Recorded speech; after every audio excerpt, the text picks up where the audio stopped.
你有冇見過80年代中期嘅拱北？呢個畫面係由拱北關口望向澳門一邊。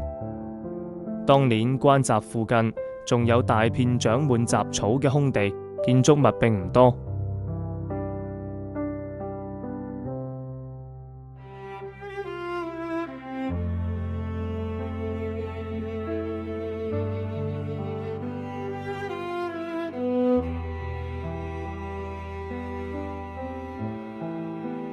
眼前呢座關閘拱門喺1871年落成，一直矗立喺邊界之上。多年來，車輛同旅客都由呢度往返澳門同珠海。再望返珠海呢一邊，迎賓大道當時仲喺施工，畫面入面仲見到工人忙住趕工程。放眼望出去，四周仲係一片空曠農田，高樓更加係寥寥可索。轉眼之間，40年就過去。今日再睇返呢段已經泛黃嘅影像，真係有種恍如隔世嘅感覺。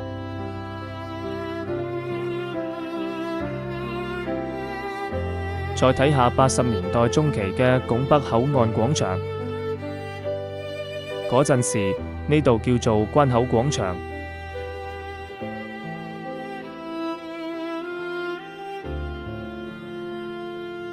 廣場上每日都人來人往，相當熱鬧，巨量亦不停喺人群之間穿梭，亦有唔少人喺廣場等生意，幫過關旅客推行李。當年好多人就係有呢度往返珠澳兩地，嗰時嘅拱北關係內地同澳門之間唯一嘅陸路通道。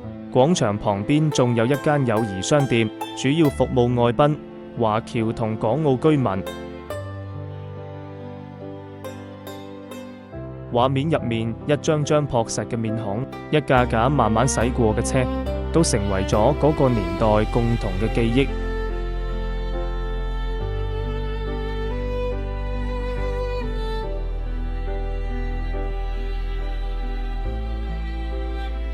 而呢度就係80年代中期嘅拱北海關。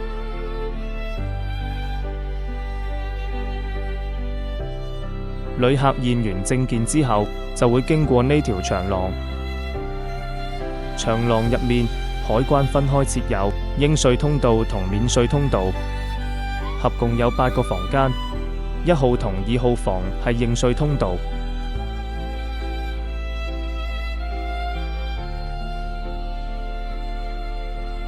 如果旅客攜帶嘅物品超過當時規定嘅免稅限額，就要由呢邊進入，再由海關人員檢查放行。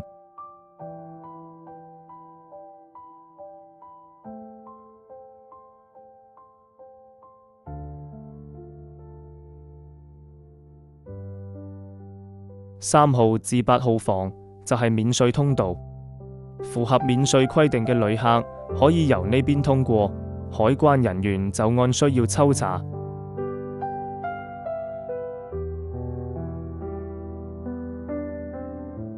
有呢段難得嘅俯拍畫面，可以清楚睇到成個通道嘅佈局，亦見到當年海關人員工作時嘅情況。喺嗰個年代，要拍到呢個角度，相信攝影師都花咗唔少心力。亦正因為有人將呢啲畫面保存落嚟，今日我哋先可以重新見到當年守關人員嘅身影。時間再返到1983年農曆新年前夕，關口前面人潮湧湧，好多港澳居民都趕住返鄉，希望早啲過關，同內地嘅親人一齊食團年飯，迎接新年。拱北海關亦進入咗1年之中最繁忙嘅時節，為咗令旅客可以快啲過關，海關提早開閘，亦加開免稅專用通道，盡量加快驗放速度。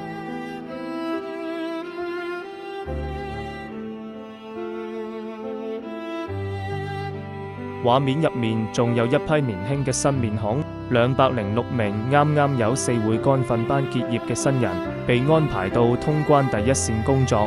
佢哋面上仲帶住幾分清潔，由經驗豐富嘅前輩帶住，一邊做一邊學，新舊人員一齊配合，應付一批又一批湧入嘅旅客。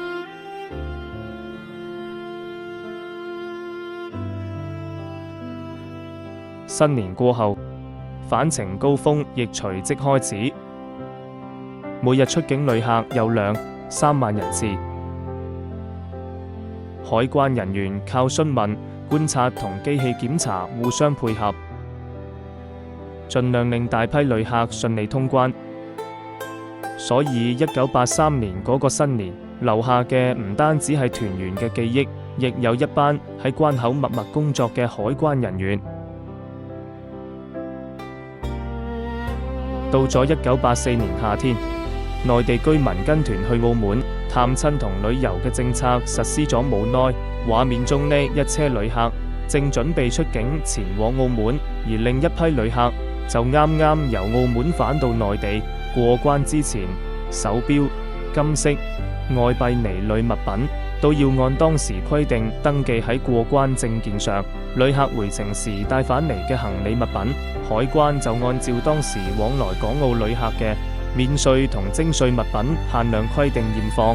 畫面中，一位女海關人員正引導旅客接受檢查，行李亦會經過當時新式嘅X 光檢查設備。不過當年設備數量有限，所以大部分行李仍然主要靠海關人員逐件人工查驗。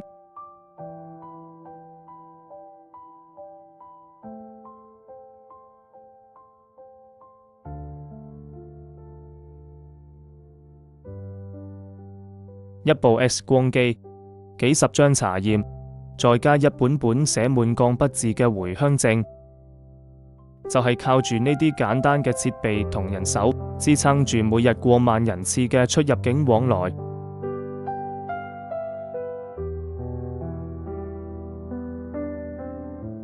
再睇1985年嘅拱北迎賓大道，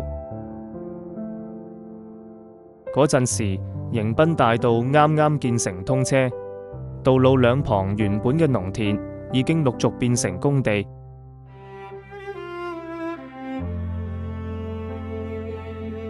迎賓大道南起友誼路，北至板張山，全長2.6公里，闊60米，相比當時唔少城市嘅主要道路，呢條路嘅規模的確相當寬闊。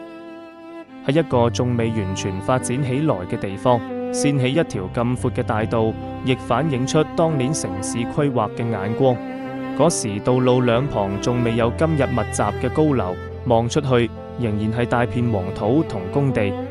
今日嘅繁華，當時仲只係一個逐步成形嘅輪廓，但亦正正有呢個時候開始，拱北同珠海嘅城市面貌一步一步改變。如果你曾經親身行過呢啲地方，相信眼前嘅畫面會勾起好多屬於你自己嘅回憶。